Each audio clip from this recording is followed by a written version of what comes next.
Welcome back to Self-Hypnosis for Healing.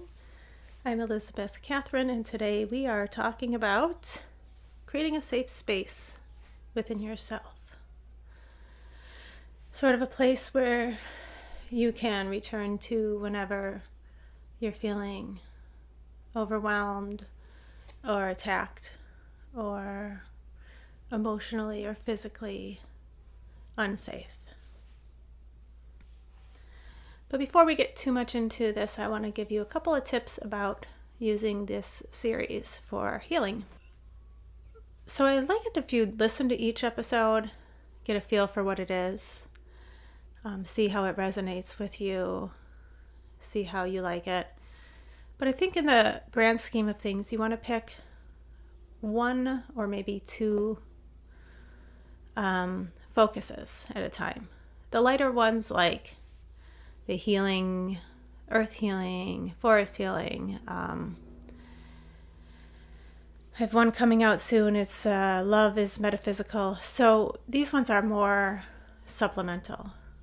They're really good when you're just sort of in crisis or really overwhelmed or just needing some really good, deep relaxation. And they can sort of be used intermittently alongside other hypnosis sessions. But if you are trying to create change in your life, my suggestion would be to listen to one session over the course of a week every day and see how that changes you. So even like calm your nervous system. If you're working on relaxing and not getting triggered into a stress state as often, the calm your nervous system one would be good every day for a week. And then if you want something supplemental, something extra, do like the forest healing or the earth healing or something softer like that. If you're working on a specific belief change that you've written for yourself, so like you have an affirmation and you're working on a belief change, then I would listen to the sleep and belief every night before you fall asleep. And I would do a couple of days a week of the walking and intention, and that can be even just done while you're doing dishes or whatever it is, as visualization and walking around the house, cleaning up, things like that. And then I would also do the belief change, which actually is going to come out next week. It's just going to be a nice big standard belief change one.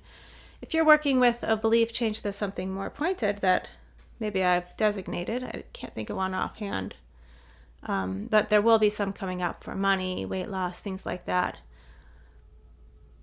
I think it's best when you're working with a belief change to sort of switch it up because they do sort of start to get stale. You start to stop listening and stop believing. So that's why I like to try to change it up. So if we're working on something like money, okay, I'll have a belief change for money. Actually, there'll be quite a few coming out in the next couple of months.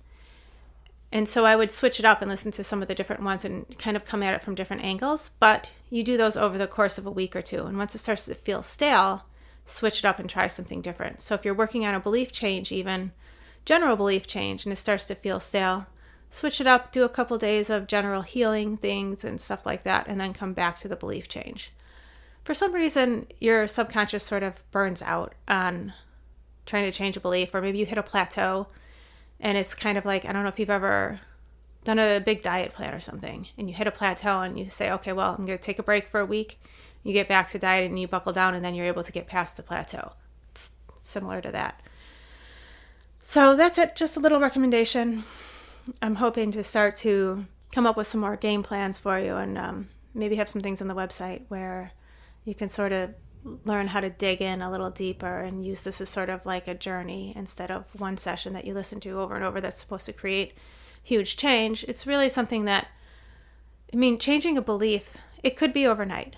It does happen. But generally speaking, it's a long process of really digging in and really continuing your visualizations and really taking each step as it's presented to you towards that change. So we need to switch it up to keep our minds interested in creating the change. So I'm hoping to provide enough different approaches for you to do that over the next few months, years, lifetime. So anyway, about our safe space. So this session it's really nice. It's designed to create a safe space within yourself, using a technique they call NLP, neuro-linguistic programming, and essentially it's remapping your brain through sensory experiences in your subconscious under hypnosis. And this is called a switch technique that we're going to be doing, where we're going to create a safe space. We're going to compress it and then expand it again in a time of need. We did something similar in the Calm Your Nervous System session, where we created a little bit of a stress, and then we used in this case, we used an anchor word to calm ourselves back down. So in this session, we're going to create a safe space. It's going to be anything that you want to create, really. It can be a building or a natural sort of environment that you create, and design it exactly how you would want it to be. And then we're going to bring that back down into your heart, and then we're going to expand it back out. And this creates a pattern for you to follow later when you're feeling stressed in your daily life. You can just sit for a minute and expand your safe space back around you and envision yourself inside your safe space, not allowing any of the day's stressors to enter, or anybody else's energy to come into your energy field or mind, or however it is that you interpret it when someone's sort of stuck in your head. This is a really good one for that. So the importance of feeling safe in our lives is pretty high up there in the rankings of things that are important. Sometimes we don't feel physically safe. Sometimes we've experienced things in our lives that have caused us to feel emotionally unsafe. And so being able to have the power to create a safe space within yourself where you know you can feel safe at all times can be super helpful. It's putting the power of safety back in your hands. And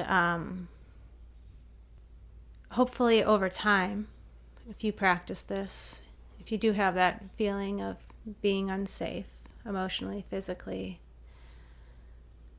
you'll start to grow that feeling of safety, and you won't even need to use this safe space within yourself anymore.